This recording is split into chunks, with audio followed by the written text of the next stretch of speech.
To change the background color, make sure you have nothing selected, or you'll see the Properties panel. When nothing is selected, you see the Background panel. Now click on the plus icon.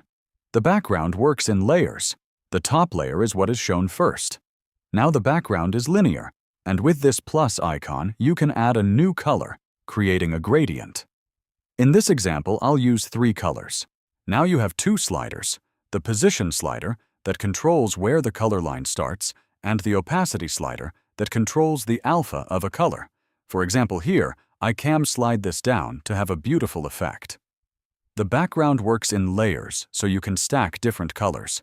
The second layer is visualized when the first layer has a color that has at least one color at less than 100% opacity. You can stack up to 4 layers and add up to 10 colors per layer, allowing very different possibilities.